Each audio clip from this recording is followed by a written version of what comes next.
como cada viernes, al compañero José Manuel Hernández. José Manuel, nos vamos hasta Pinza, buenos días. Desde Gran Canaria hoy, sí. Hoy desde Gran Canaria, sí. Tierra Santa. Sí. Hoy está además, en los últimos meses he venido 2 o 3 veces y coincidiendo, los compañeros me lo comentan, cada vez que vengo siempre llueve. Siempre llueve. ¿Está lloviendo en Gran Canaria? Sí, en la capital. Además, hoy esta mañana estuve un compañero por la zona de las canteras y la verdad es que está horrible. Mucho frío, mucho viento, lluvia, sí. Bueno, cuéntanos, ¿cuál va a ser la plaga de hoy? Bueno, como en semanas anteriores, pues hago colección de las incidencias o lo que nuestros clientes nos trasladan o lo que solicitan nuestros servicios y hago una selección de lo más importante y lo más destacado. Y hoy vamos a hablar de un tipo de insectos de la madera, de uno en particular, que creo que no sé si hemos hablado alguna vez de él, creo que alguna vez lo he nombrado de aquella manera y hoy vamos a ahondar un poquito más. Y es una especie que es nuestra, que es endémica, de hecho, es un endemismo de Canarias, que es la que se llama Calotermes dispar, un tipo de termita de madera seca, ¿vale? Que o sea, no tiene nada que ver con la de Tacoronte. No, son termitas subterráneas, no. Esta es un tipo de termita que habitualmente yo hasta hace, no sé, hasta 2 años atrás o así, de hecho nunca había tenido la necesidad la había valorado. Es decir, nosotros ten en cuenta que siempre nos movemos en el sector, lo que se llama a nivel ambiental e industria alimentaria, ¿no? Es decir, en entornos donde habitualmente hay personas. No nos movemos, nuestra empresa o las empresas del sector de DD no se mueven en entornos tipo agrícola, lo que se llama fitosanitario, ¿vale? Y esta plaga, la Calotermes dispar, es un tipo de termita de madera seca, es habitual en zonas, en entornos de cultivo, ¿vale? Pero desde hace 2 años para acá sí que hemos notado que ha empezado a invadir zonas urbanas. Coincidió casi cuando salió a la luz con lo del tema de la termita subterránea, la de Tacoronte, casi el momento es cuando también empezamos a recibir muchas incidencias por la presencia de este tipo de termitas en zona urbana, la Calotermes dispar, ¿vale? Es muy habitual que atacan mucho sobre todo a frutales, la viña, ¿vale? Y esta semana se ve que se está empezando o está dando mucho, o está suponiendo mucho quebradero de cabeza, porque te digo, esta semana hemos recibido varias llamadas solicitando ayuda, ¿no? Solicitando información sobre este tipo de especies, que te digo, siempre en zonas de cultivo, ¿vale? En zonas de cultivo, sobre todo en el sur. Ha habido varias llamadas de la zona sur de Tenerife, sí. ¿Son difíciles de eliminar? Porque, por ejemplo, si me dices que es un tipo de termita, o sea, ¿cómo llegan a una casa pues para coger? Bueno, no sé si una casa, pero me dices que suelen estar en zonas rurales, ¿no? Sí, eso es principalmente, la Caloterme es una especie nuestra, propia de Canarias, exclusiva, ¿vale? Es un endemismo, de hecho. Y también se la suele definir la termita de la madera viva, aunque no es realmente así, porque donde se suele encontrar es en las partes muertas de árboles vivos. No sé si me estoy explicando. Es decir, ramas que se van secando. Por ejemplo, sí, partes de las raíces. O sea, pero las partes vivas no se las comen. No, normalmente no. Sí es cierto que pueden favorecer, por ejemplo, o sea, un ataque ya muy avanzado, puede acelerar, o sea, cuando ya se ven sin alimento, por ejemplo, que empiecen a forzar la muerte, ¿no? de otras zonas del árbol y a largo plazo acaben por matarlo. Claro, ¿vale? Y generalmente suelen entrar en viviendas para comerse la madera muerta, por decirlo de alguna manera, porque cualquier mueble de madera se lo pueden chascar. A día de hoy yo no las he observado. O sea, siempre en zonas rurales y con partes muertas de los árboles. En árboles vivos, sí. Bien. Es decir, siempre han estado ahí, ya digo, y de 2 años para acá es cuando digamos, he empezado a detectar, o hemos empezado a detectar su presencia invadiendo zonas urbanas. No elementos de carpintería, yo no hablo de techos, de puertas, de ventanas, no. Me refiero, por ejemplo, al típico limonero que tenemos en un jardín, ¿vale? El naranjero, la higuera, bueno, cualquier cosa, ¿no? Cualquier tipo de, sobre todo árboles frutales, que hasta ahora no había, o sea, no era habitual ni para nada. De hecho, yo, mis 20 años, hasta hace 2 años atrás, jamás había visto una incidencia de ese tipo. Y en 2 años para acá, no sé por qué motivo, todavía es algo que no le encuentro explicación, hemos notado cómo han empezado a invadir zonas urbanas. Digo, siempre en árboles, ¿vale? Siempre en árboles. Pues menos mal que no han llegado a las casas, José Manuel. Bueno, todavía no sé si efectivamente... Pues claro, como las plagas, dependiendo si las atacas o no, van como haciéndose más fuertes, van haciéndose más resistentes y van produciendo cambios, puede que si necesitan comida tengan un proceso de adaptación. Es una posibilidad, ¿vale? Es una posibilidad y bueno, a día de hoy yo no tengo constancia de ello, ¿no? Hay que ser claros y en ese sentido la gente tiene que estar tranquila, que a día de hoy eso no hemos detectado, pero sí que hemos visto eso. ¿Pero suelen ser controladas o has visto lugares donde de repente se desbordan y pueden ser auténticos problemones? No. A día de hoy, ya digo, más allá del entorno, en entornos rurales, es decir, en zonas de cultivo, por ejemplo, es un mundo que es el que comentaba al principio, el fitosanitario, donde nosotros no trabajamos, ¿vale? Y sí sé que ahí suele ser una pesadilla, no es nada fácil de eliminar, ¿vale? Porque además requiere tratamientos tipo sistémicos, ¿no? Productos de uso específico para cultivo, ¿no? Lo que es el ámbito fitosanitario, como repito, ¿no? Como hemos hablado antes. Y sí sé que... Es que, ¿sabes lo que pasa? Que dependiendo las plagas, podemos tener un problemón o no. Porque, por ejemplo, ahora me está diciendo el compañero Juan Luis que hemos tenido plagas aquí que llegaron para quedarse, como puede ser la polilla de la papa, entró por algún lado y se quedó ahí, y exterminarla es increíble. Pero me ha comentado, es verdad, que no sé cómo se pudo controlar y cómo se pudo exterminar. ¿Cómo se llamaba, Juan Luis? La procesionaria, que era un gusano que terminó comiéndose gran parte de todo nuestro territorio. Sí, bueno, el tema de la procesionaria de pino, realmente, de verdad, yo a día de hoy, como digo, eso es un entorno o del ámbito fito, ¿vale? Que no tiene que ser hace mucho tiempo y no es un terreno cómodo para mí porque no lo conozco mucho, ¿vale? No es algo en el que habitualmente yo me mueva. Si digo, por ejemplo, puedo usar el ejemplo, que ese sí lo conozco más porque es más próximo en el tiempo, el del picudo, el picudo de las palmeras, el picudo rojo, ¿vale? Que ese también es una plaga que produjo auténticos estragos y que se logró erradicar, ¿vale? Normalmente suele ser asociada, hay muchas especies que fuera de sus entornos naturales, donde suelen ser plagas, ¿vale?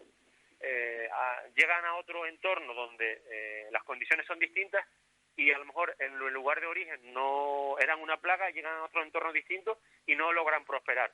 O claro, a la inversa. Y después nos encontramos con otras cosas.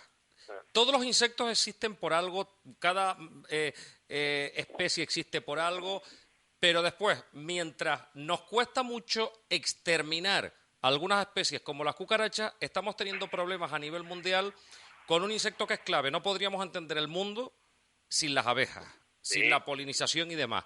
Y ahora mismo hay un problema que parece que cada vez estamos teniendo menos abejas a nivel mundial. No sé si es la contaminación o qué es lo que o que tenemos menos árboles y menos flores, pero es verdad que estamos teniendo un problema grave y no podríamos entender el mundo sin las abejas.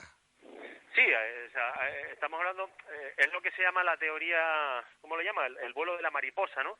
Como algo insignificante, como puede ser el aleteo de una mariposa a un extremo del mundo, puede dar lugar a una consecuencia... Nunca entendí eso. ¿Por qué dos mariposas que pueden al mismo tiempo las alas, ¿no? Pero sí, eso, que un aleteo en una parte del mundo puede provocar en otra parte del otro, ¿no? Y tiene que ser al mismo tiempo, pero yo digo, ¿y algo tan insignificante puede crear eso? Yo creo que es ciencia ficción, ¿no? No, es decir, digamos que es una metáfora. Al final de lo que está hablando es que o sea, todos los ecosistemas en general, ¿vale? Llegan a un estado de equilibrio, ¿vale? Un equilibrio entre poblaciones, entre diferentes individuos, que muchas veces esa situación es un equilibrio. En la mayor parte de los ecosistemas suelen ser equilibrios muy inestables. Es decir, en el momento de que un organismo desaparece o se incorpora uno nuevo que antes no estaba, provoca un desequilibrio tan importante que o sea, la llegada, por ejemplo, de una termita, por ejemplo, una especie de termita que llega una simple pareja real, llega de repente a un entorno con un equilibrio biológico muy, muy inestable, o sea, equilibrado, pero cualquier factor, o sea, una simple llegada de una nueva especie hace que se desequilibre por completo y provoque un verdadero problema. Es decir, conocemos, por ejemplo, el caso de los conejos, por ejemplo, en Australia, ¿vale? Un simple conejo que llegó, unas simples parejas, unas pequeñas parejas, y eso dio lugar a una invasión gigantesca. Todos hemos visto alguna vez, no sé si alguna vez lo he llegado a ver, ¿no? El exterminio, cómo hacen campañas de exterminio de los conejos en Australia, porque son una especie invasora, que puso en riesgo muchas de las especies autóctonas que hay en Australia. Que saben, en Australia hay cientos de especies animales que son endémicas, es decir, que solo y exclusivamente viven en ese continente, ¿no? Claro, pero por ejemplo, con el tema de las abejas, si Sí. podemos, si vemos como una determinada especie puede reproducirse de una manera brutal hasta tener un difícil control de la misma, como ha pasado con las termitas en Tacoronte, como han pasado, por ejemplo, con la polilla de la papa y así con muchas cosas, ¿cómo es posible que no podamos hacer lo mismo con las abejas? ¿No podríamos crearlas determinadas zonas? Si tú coges 2 abejas, no se puede reproducir y seguir aumentando la colonia, o la abeja reina, como sea, para aumentar esa población tan necesaria en el mundo? Esa es una gran pregunta. Yo me he hecho, por ejemplo, todos conocemos la típica plaga bueno, a nivel vegetal, por ejemplo, me refiero, las plagas ¿cómo se llama? El rabo de gato, ¿no? El famoso rabo de gato que está por todos lados y que es una plaga a nivel vegetal, una especie invasora que desplaza a muchas de las autóctonas, ¿no? Una capacidad de reproducción brutal. Yo me he hecho muchas veces la pregunta, bueno, ¿y no sería posible esa capacidad de determinadas especies de crecer en cualquier condición, da igual como sea, y prosperar, o sea, ese carácter o ese comportamiento, trasladarlo, por ejemplo, a otra especie vegetal de interés, como puede ser el cultivo de la papa? Imagínate, por ejemplo, ¿no? O sea, claro. una papa, un tipo de papa que tenga esa capacidad para sobrevivir y para desarrollarse y para crecer en cualquier tipo de entorno, como un rabo de gato. Sería impresionante, ¿no? Sería algo podríamos solucionar muchos problemas o la escasez de alimentos a nivel mundial, ¿no?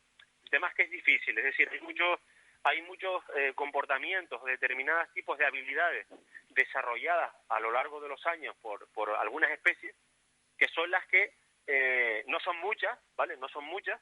Por ejemplo, en el caso de los insectos, hay mínimo, o sea, decenas de miles de especies. Pero claro, no hay otro insecto como la abeja, es decir, un macho con una hembra se juntan y sale un chiquillo.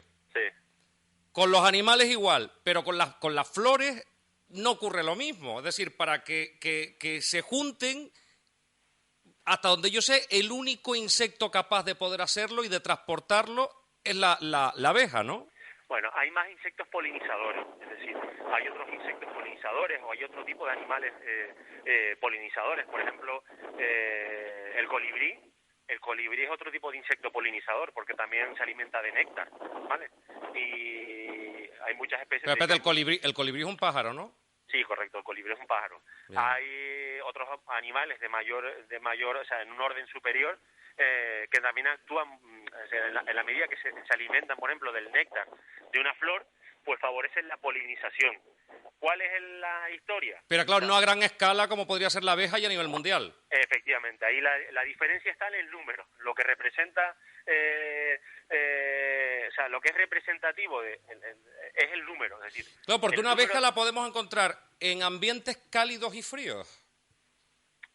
Normalmente la presencia de insectos en zonas frías, en general, no suele ser muy habitual, ¿vale?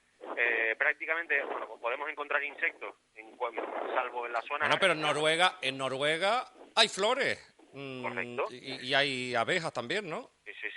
O sea, hay muchas, por ejemplo, hay algunas especies de abejas, ¿vale?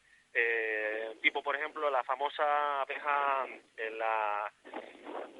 que estuvimos hablando ahí más atrás, la abeja, la avispa asiática, perdón, no, la abeja no, la avispa asiática, bueno, que son himenópteros, pero bueno, como ejemplo es válido. La avispa asiática, por ejemplo,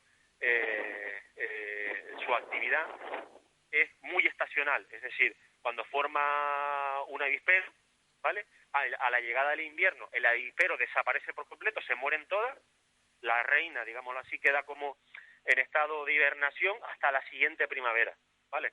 Hay algunas determinadas especies, por ejemplo, en esos entornos más fríos donde la estacionalidad es muy marcada, el frío es muy frío y el verano pues, o primavera pues es más cálido, donde esas especies de insectos en las épocas más duras directamente hibernan, es decir, cesa completamente la actividad y se reinicia a partir de la primavera o el verano. Oye, ¿y cuál es la razón? Porque siempre he tenido esa duda, ¿no? Sí. Y gracias a ese manjar que nos dan, que toque probar a ver cómo es. Una vez hice además un programa de radio aquí hace muchos años que hicimos en la zona del Mocán y uno de estas personas que se dedican a esto de las abejas nos llevó un panal y nos llevó miel natural que era espectacular. El panal sabe a miel. ¿Has probado alguna vez el panal? ¿Un panal de abeja? No, nunca he llegado a... Nunca he llegado. Vale, pero ¿ellos qué hacen? ¿El panal qué es? ¿Qué sería? ¿Como la casita? El panal es una estructura de... O sea, ¿te refieres al panal, a la estructura en forma hexagonal, no? Sí. O sea, ¿Eso qué es? ¿Como la casa, que las hacen ellas? Sí, eso, digamos, esas son las cápsulas, esa forma hexagonal son las cápsulas donde almacenan el alimento, en este caso es la miel, ¿vale? Y a su vez... Pero ¿y la miel cómo se produce en un panal? Bueno, yo no soy experto apicultor, pero porque no es el sector mío, pero vamos, normalmente a través del polen, o sea, las abejas producen la miel a partir del polen, digamos un procesado del polen de las flores, lo procesan, entiendo que con agua, y dan lugar a esa miel que es la que utilizan como reserva de alimento. La miel no es más que un sistema de reserva. O sea, lo de producen ellas y se lo comen ellas. Sí, correcto. O sea, el objetivo es comérselo ellas. Luego nosotros, bueno, el ser humano ha comprobado. O sea, que una abeja cuando vemos que nos llevamos el panal, que dentro del panal, el panal de ricamiel, ¿no? Como se dice la canción. Dentro del panal está la miel. Claro, y ellas lo defienden a toda costa, porque claro, cuando ven el hombre llegar vestido de blanco y cubierto, ellas van a atacar y ellas pensarán, ya vienen estos cabrones otra vez a quitarme la comida. Más o menos, ¿no? Bueno, literalmente, yo te digo, un apicultor tiene más información que esto, mucho más, ¿no? Me da mil vueltas. Pero efectivamente, es decir, al final de lo que se trata, es decir, la capacidad que tiene de almacenamiento de alimentos, de esa reserva de alimentos de las abejas, supera con muchísimo la capacidad, o sea, la capacidad que tienen para consumirla, ¿no? Es decir, almacenan, tienen una enorme capacidad para almacenar esas reservas de alimentos. Y eso es lo que a nosotros nos permite, bueno, digamos, quitar ese excedente, es decir, todo aquello que sabemos que ellas no van a necesitar, se retira y se permite que la colonia siga viviendo, ¿no? Al final llegamos a una relación simbiótica donde ambas partes, en este caso los apicultores o el hombre y las abejas, llegamos a una relación a un mutuo beneficio. El hombre consigue la miel y la abeja, bueno, consigue digamos, un ser que la protege. Y es increíble cómo puede vivir el hombre con la abeja, ¿eh? Porque los apicultores es que es su vida. Sí, y afortunadamente tenemos un montón de apicultores en todo Tenerife tenemos una miel catalogada con denominación de origen y además de una calidad excepcional. Yo particularmente soy de los que, o sea, hay una que a mí me vuelve loco, que es la de retama, ¿vale? La miel de retama. Pero no entiendo esas diferencias de la miel de retama con la miel Dependiendo del tipo de flor. Claro. Claro, dependiendo del tipo de flor, es decir, la miel, la característica, le se llama las características organolépticas, ¿no? El sabor, el olor, o sea, dependiendo de qué especie o de qué tipo de flor se alimente la abeja, va a darle a esa miel un montón de... Sí, porque además la miel puede mantenerse un montón de tiempo sin necesidad de ningún tipo de conservante.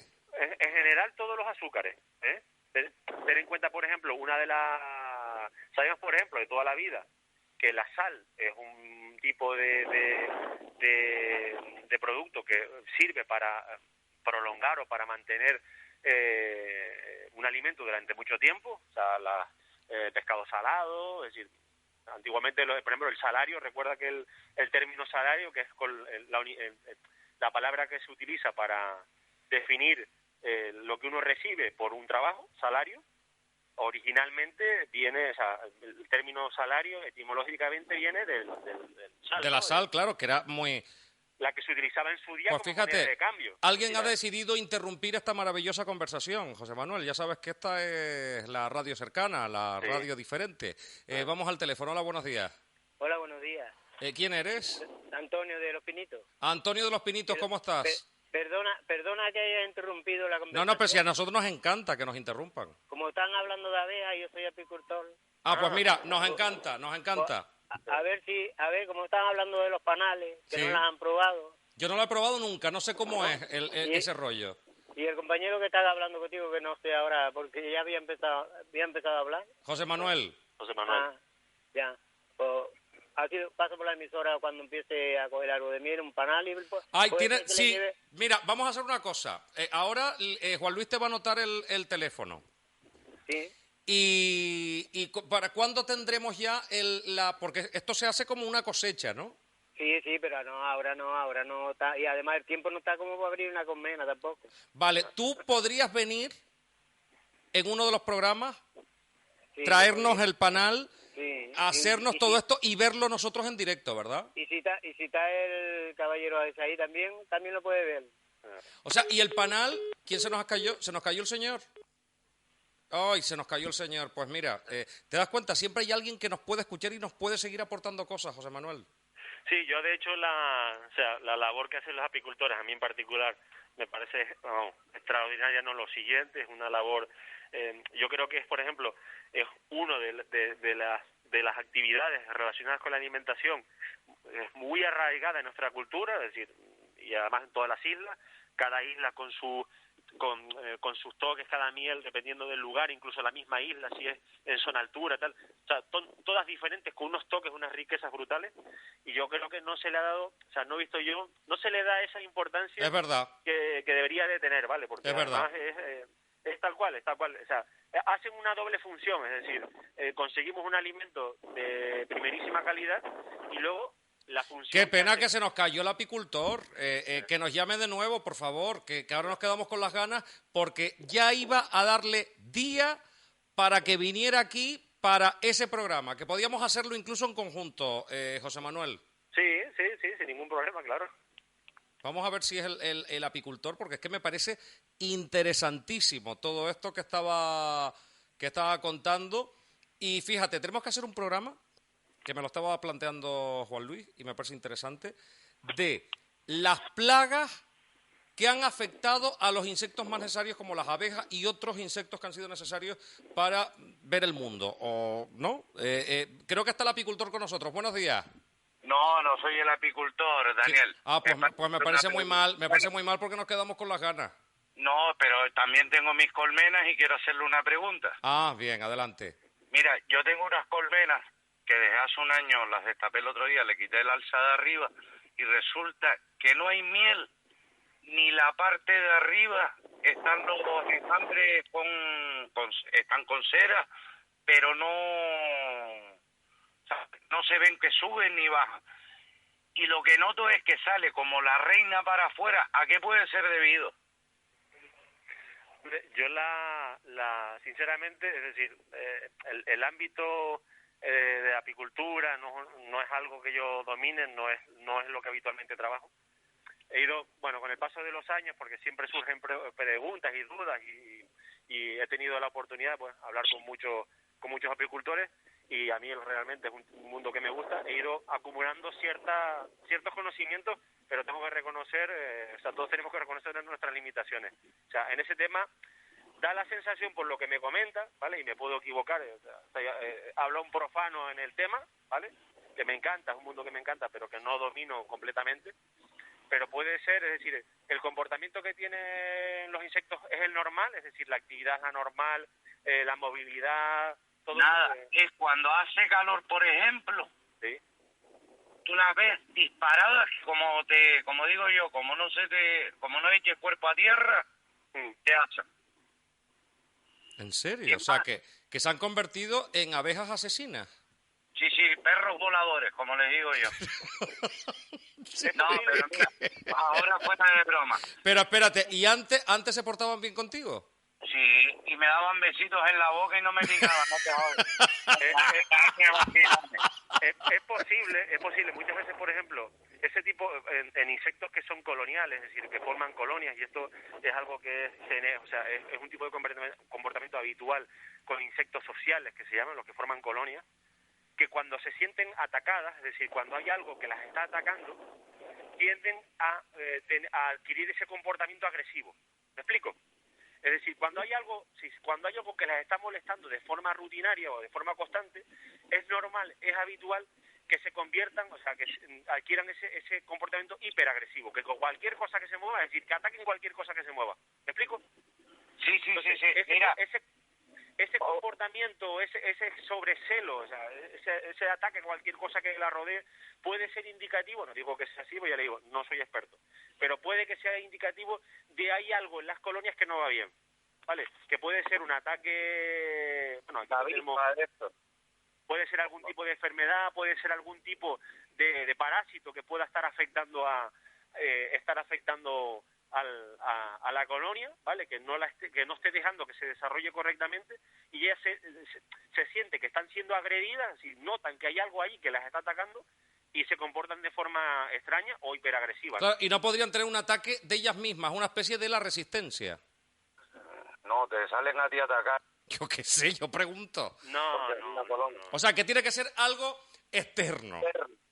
Yo apostaría, siendo un profano, repito, que no es lo mío, yo apostaría a que ese comportamiento probablemente sea debido a algo externo, a un ataque externo, que puede ser alguna enfermedad, algún parásito, o algo que no está, que no está cómoda, que no está permitiendo que la colonia se desarrolle normalmente, seguro, vamos.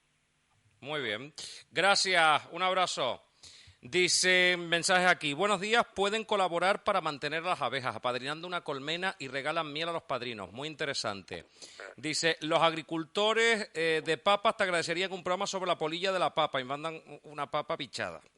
Pues iremos hablando de todo esto pues con especialistas en el tema, aprovechando este espacio y que pueda estar José Manuel. Y me queda pena lo del apicultor, que se nos ha caído esa comunicación, pero nos hubiera encantado darle día ya. Pero bueno, estaremos encantados de poder contactar con él si nos llama.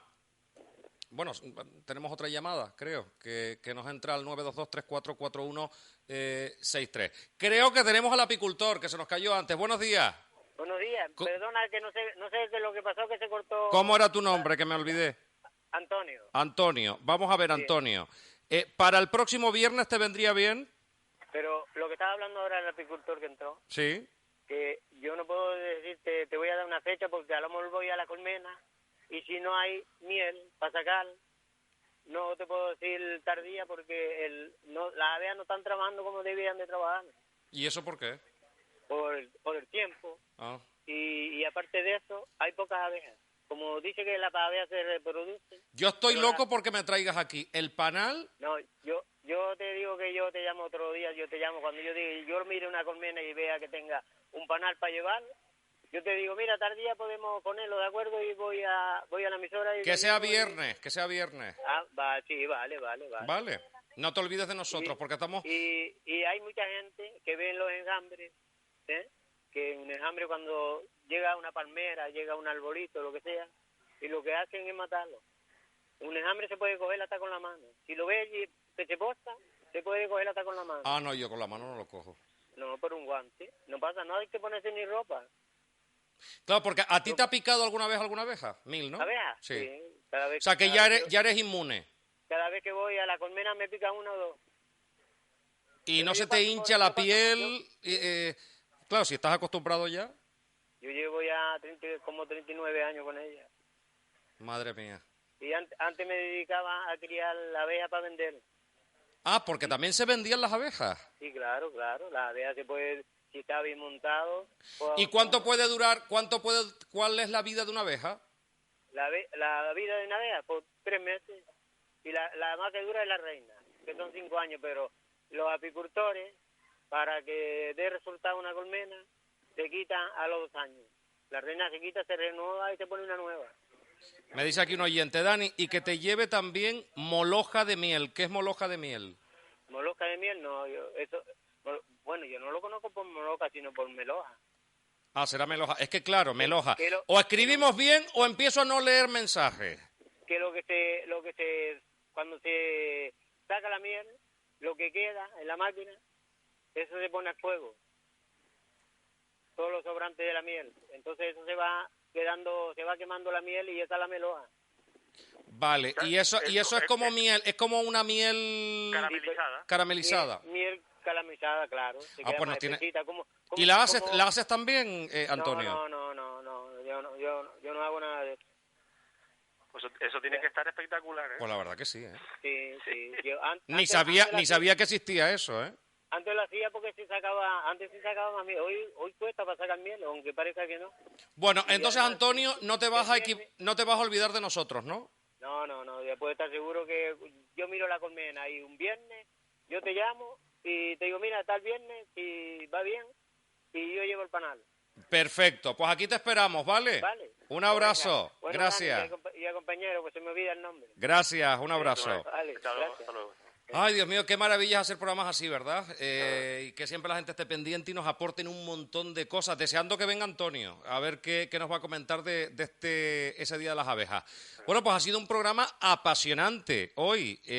Bueno, nos vamos con la última llamada, madre mía. Hola, buenos días. Buenos días a los dos. Cuéntanos, Angie. Si yo consigo... Yo sé que quieres oírte y te encanta, pero o bajas el volumen de la radio o te cuelgo. Ahora está con la majadería el italiano. Y tengo unos chiquitos de pila con unas pilas nuevas. Mira, si consigo la meloa el viernes que viene te la llevo. No te puedo creer. Sí, yo tengo una apicultora aquí en la familia enfrente. Ah, sí, y la hace el... Yo no sé si eso lo hará, pero tiene miel de retama, de aguacate. O sea, que los restos, que es lo que nos estaban diciendo, todo se aprovecha, se funde, se pone con calor y se queda como un dulce. Y la cera, eso se aprovecha mucho, eso como cochino, se aprovecha hasta el rabo. Ay, pues tráenosla, por favor. A ver, si voy a hablar con él ahora, ya tiene eso abierto ahí que está ahí atrás. Mi marido ahorita es el experto en eso, porque como no tiene para dónde ir, está con él aquí. ¿Le ha picado alguna vez ¿A tu mi marido? marido? Sí. Bueno, mira, yo cuando tengo el jardín con todos los tajinastes... O sea, tu marido sería como el cuñado, Sí, que se pone al lado a hablar y él sabe de todo, pero no entiende de nada, ¿no? No es de nada. Bien. Se llena los tajinastes de abeja, abejorro, de todo eso, y cuando acaba el jardín lo poda, lo limpia, lo riega. Nunca le han picado. Y una vez me dijo un vecino que me iba a denunciar. ¿Por Y qué? le dije, ¿por qué me vas a denunciar? Dice, porque tienes tajinastes y no puedes tener. Digo, pues dile al viento que no me lo traiga, porque el viento trae las semillas y se quedarán ahí nada. Siempre tiene que haber un vecino enterado, ¿verdad? Y después lo cuida. Digo, pues mira, si no te metieras al jardín a oler, no te picaba, porque las abejas si no atacan, no te pican. Muy bien. Pero mira, el gobierno pone muchas trabas a los apicultores. Hablaremos de todo esto próximamente. Gracias, Angie. Bueno, adiós. Adiós. José Manuel, volvemos el próximo viernes con más temas, más plagas, y sería interesante ese de los insectos que han estado en peligro por otras plagas, como por ejemplo las abejas con las avispas, y así podríamos dar ejemplos, ¿no? Las mariposas, y así dar algunos ejemplos, ¿te parece? Sí, correcto, sí. Muy bien. Pues nada, disfruta, y la polilla de la papa, disfruta de Tierra Santa. Sí, estaremos aquí hoy por la tarde retornamos a casa. Muy bien, un abrazo. Feliz fin de semana. Igualmente. Adiós. Chao, chao.